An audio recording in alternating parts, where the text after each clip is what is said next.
Welcome to I the Hurricane. This is a segment where we get your questions on Facebook and Twitter and deliver them to the people that matter. Today we're lucky enough to have Ali De Winter, coach of the Hobart Hurricanes, with us. We're going to ask him some of the questions that you've given to us. First of all, we've got Mark Ricards has given us a question, Ali.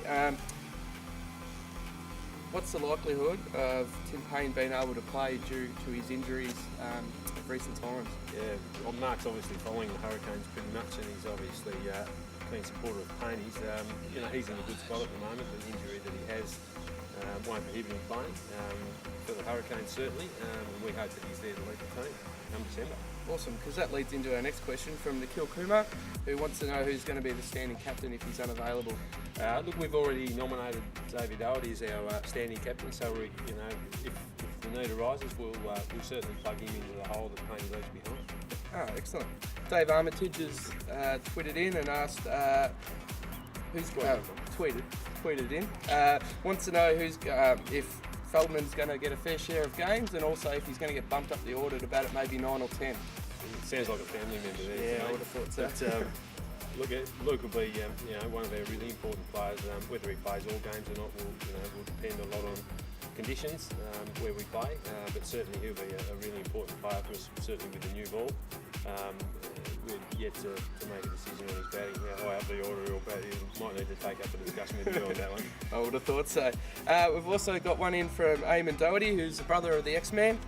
He's wanting to know if the Lock Dog in Rhett Lock here is hitting him as well in the nets as he is on PlayStation at the moment. Oh, look, if I cared for PlayStation, I'd probably answer that one seriously. But obviously, Rhett's doing really well at the moment. He's preparing early for his tilt at the Hurricanes, and he's going to be an exciting player for us in the big day.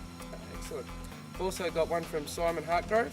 Obviously, new competition. He wants to know what are the chances of a successful campaign and what are the things that are going to lead us there.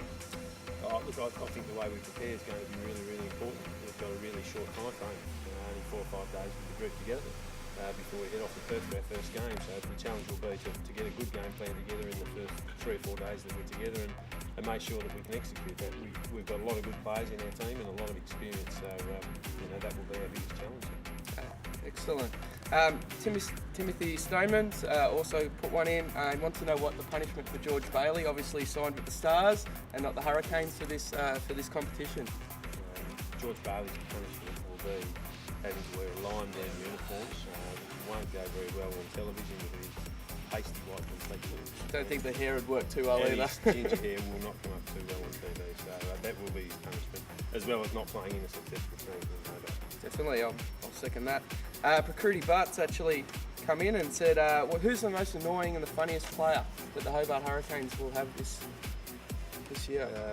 Look, we're happy to say that all of our group are really good guys. We've been happy to offload James Faulkner as the most annoying player in the competition. Definitely. We're very happy with that, actually, I should say. We are, so he's been very good trade bait, but we're excited about all the guys. There are some funny guys in. Nick Kruger's a funny guy, and Luke Feldman's a barrel of laughs, and obviously Rana comes with his fair degree of humour as well. People's mullet, yeah, that's right. Exactly.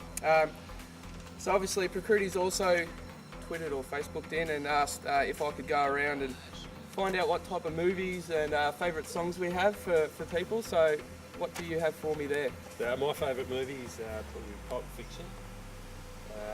I'm a bit of a music lover, but the 80s for me, not particularly anyone, but just the 80s, and the clothes that went with it, and obviously the haircuts which you've seen in the last 24 I've seen in all the premiership photos that you've been involved with. That's right, you bring back the flat top and we'll go back one of these days, mate, as will my flared pants. Excellent.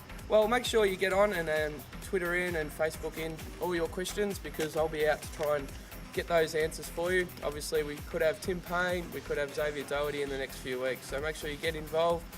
Make sure you give us a like or a follow on Facebook and Twitter.